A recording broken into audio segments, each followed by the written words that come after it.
Chute d'un grêlon dans l'air. Un grêlon de volume V tombe verticalement dans l'air. Les frottements de l'air peuvent être assimilés à une force F dont l'intensité F est proportionnelle au carré de la vitesse. F est égal K fois V au carré. On note ρ G, la masse volumique du grêlon, et ρ A, la masse volumique de l'air. 1. Quelle est, dans le système international, l'unité de coefficient K? 2. Faire l'inventaire des forces exercées sur le grêlon. 3. A. Établir l'expression vectorielle de l'accélération du grêlon. B. Établir l'équation différentielle donnant la vitesse suivant un axe OZ vertical orienté vers le bas. 4. A. Montrer que le grêlon atteint une vitesse limite de chute. Notez VL, l'exprimer en fonction des données de texte. B. Calculer la valeur du coefficient K. On donne le volume du grêlon 1,1 fois 10-7 m3, la masse volumique du grêlon ρ G 0,92 g par millilitre, la masse volumique de l'air 1,3 g par litre, la vitesse limite 11,6 m par seconde, l'intensité du champ de pesanteur G égale 9,8 m par seconde au carré. La chute d'un grêlon dans l'air. On a représenté ici le corps, le grêlon, il est soumis à 3 forces. Le poids P, la poussée d'Archimède FA, qui est verticale et toujours vers le haut, et la force de frottement F qui s'oppose au mouvement. On a le mouvement vers le bas et le sens de vitesse est toujours le sens du mouvement. On a choisi l'axe OZ orienté vers le bas. On a essayé de donner le volume de grêlon 1,1 fois 10-7 m3. G, l'intensité de la pesanteur 9,8 m par seconde au carré, la vitesse limite 11,6 m par seconde et la masse volumique du grêlon 0,92 g par millilitre, converti ici en kg par mètre cube, 920 kg par mètre cube. La masse volumique de l'air, ρA 1,3 g par litre, converti en unité légale, 1,3 kg par mètre cube. 1. L'unité de coefficient K.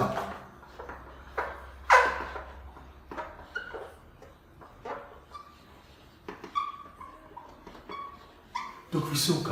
On a la relation, l'intensité de la force de frottement F est égale K fois V à la puissance 2. Donc K est égal F sur V au carré. La dimension de K est égale à la dimension de F sur la dimension de V au carré. La dimension de F, c'est la dimension de n'importe quelle force F, qui peut être la résultante des forces, sur la dimension de V au carré. La résultante des forces, c'est MA, d'après la deuxième loi de Newton. MA sur la dimension de V au carré. Donc, qui est égal à la dimension de M fois la dimension de l'accélération A sur la dimension de V au carré. La masse est une grandeur principale, sa dimension c'est grand T. L'accélération A, c'est delta V sur delta T. Je peux la remplacer par delta V sur delta T. Je cherche la dimension, je ne calcule pas. Donc, c'est la dimension de delta V sur delta T, sur la dimension de V au carré, qui est égale la dimension M fois la dimension de delta V sur la dimension de delta T fois 1 sur la dimension de V au carré. Donc ici on a delta V et V, elles ont la même dimension.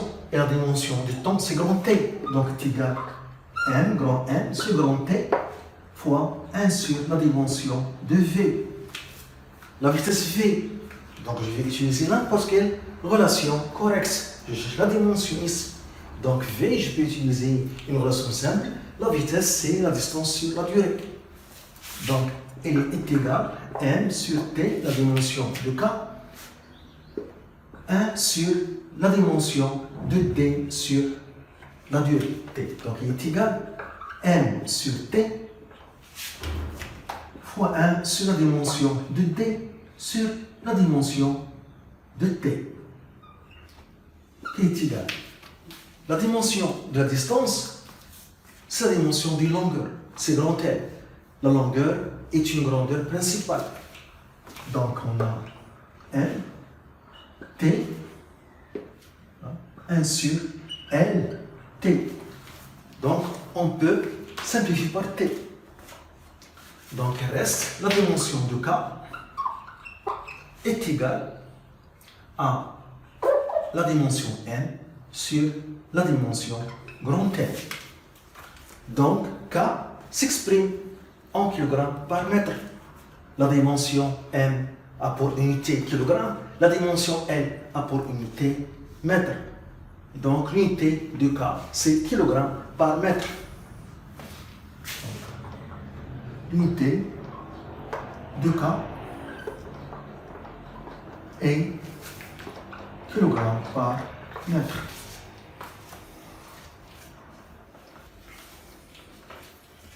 Deuxièmement, l'inventaire des forces appliquées. L'inventaire des forces appliquées. Les forces appliquées se sont ici représentées. Donc, voilà, les forces appliquées sont ici représentées. Donc, il y a le poids P,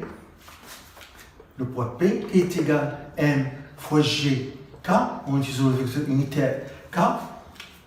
P, le vecteur P et K de même sens, comme on le voit ici. Donc, Mg, c'est positif. Il y a la force de frottement fluide. Voilà, frottement fluide. Frottement fluide. Donc F qui est égal moins K fois V au carré K, le vecteur unitaire K. Donc moins K, le vecteur frottement F et le vecteur unitaire K de sens opposé. On le voit ici. Donc, au cas faut V au carré est positif. Donc, on doit avoir ici un moins. La poussée d'Archimède.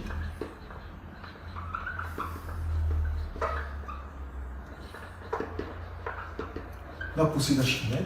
Donc, FA est égal à ρ de l'air, la masse volumique de l'air, fois le volume de l'air déplacé, qui est égal au volume du corps, car il est totalement immergé, fois G, fois le vecteur unité K, et on voit que le vecteur force FA et le vecteur unité K de sens opposé, et ρ 0 fois V fois G est positif, je dois écrire ici moins.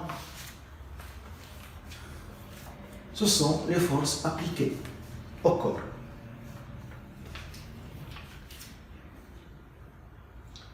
Troisièmement A, l'expression vectorielle de l'accélération. 3. A, l'expression vectorielle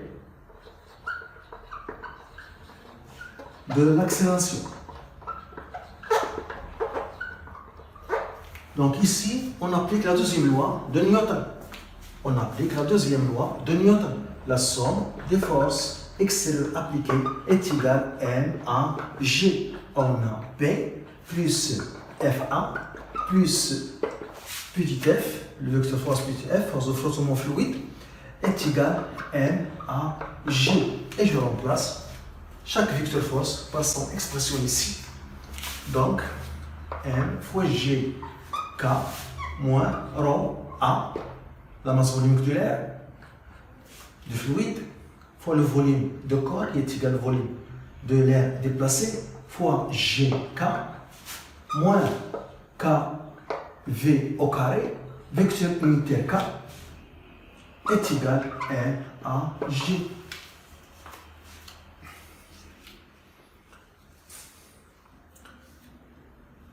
Je peux diviser par M les deux nombres pour trouver le vecteur accélération à G. Voilà. Donc, on trouve ici GK moins rho A fois V sur MGK moins K sur M fois V carré K, vecteur unitaire K.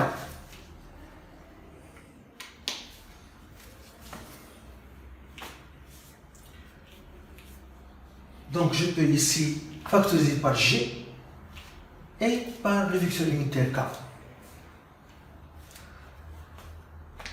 On a le vecteur accélération AG, voilà, et il est égal. Voilà, donc G moins rho A fois V sur M, la masse de grêlon, qui est égale à la masse volumique de grêlon fois le volume V fois G moins K V carré sur M, voilà, le tout facteur K, vecteur unitaire K. C'est l'expression vectorielle d'accélération AG. On peut factoriser ici par G.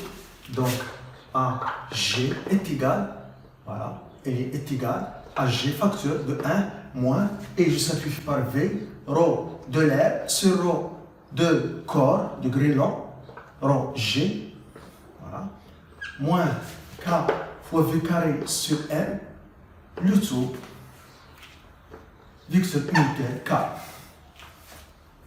C'est l'expression vectorielle de l'accélération.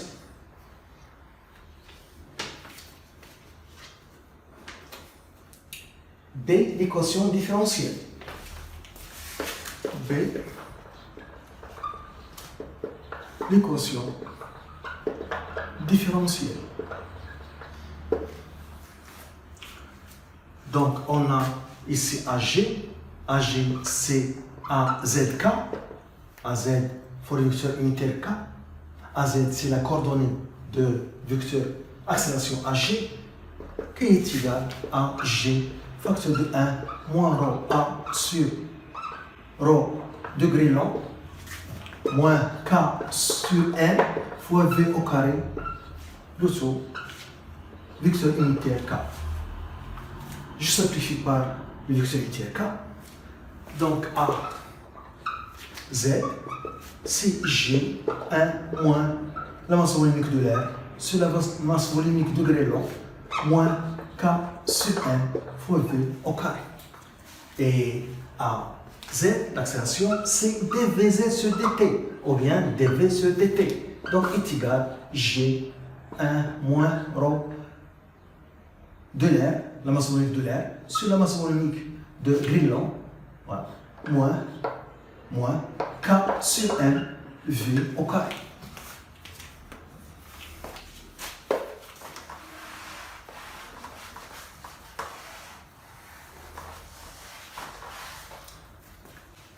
Voilà.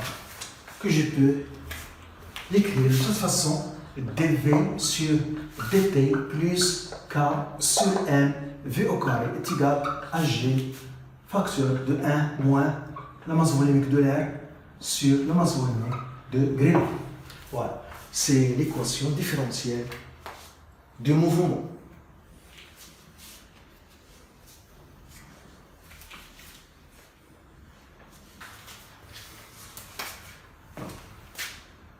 Voilà. 4A, l'expression de la vitesse limite. La vitesse limite. Donc, en régime permanent, la vitesse est constante, est égale à la vitesse limite.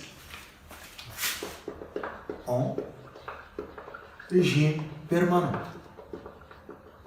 V, la vitesse V est égale à la vitesse limite, est égale à une constante. Donc, dv sur dt est égal à 0.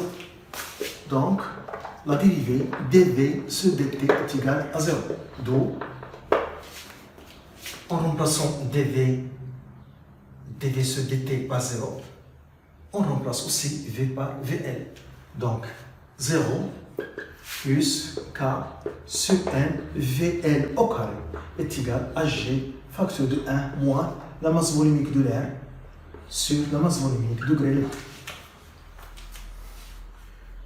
Donc, V, la vitesse limite, au carré est égal à mg sur K, 1 moins la masse volumique de l'air sur la masse volumique de grêle. Donc, la vitesse limite, c'est la racine.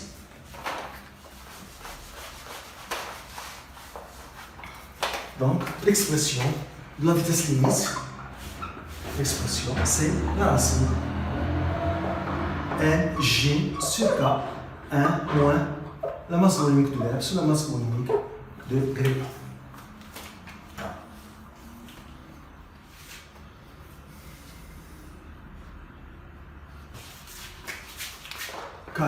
B, la valeur de coefficient K. Donc ici, on a la vitesse limite au carré est égale à m fois g sur K, facteur de 1 moins ρ de l'air sur ρ de grêle. Donc K est égal à m fois g sur la vitesse limite au carré 1 moins ρ A de l'air sur la masse volumique de grêle. Application numérique, on a toutes les données ici.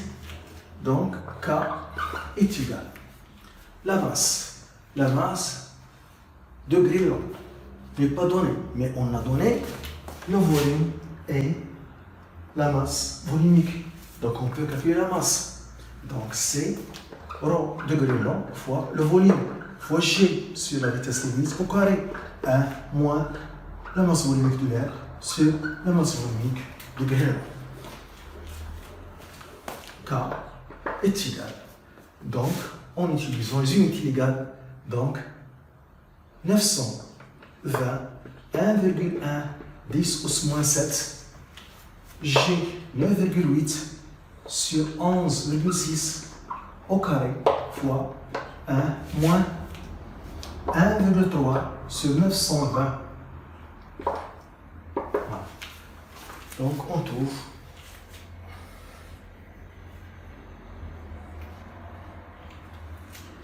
7,36 10 moins 6 7,36 fois 10 moins 6 kg par mètre.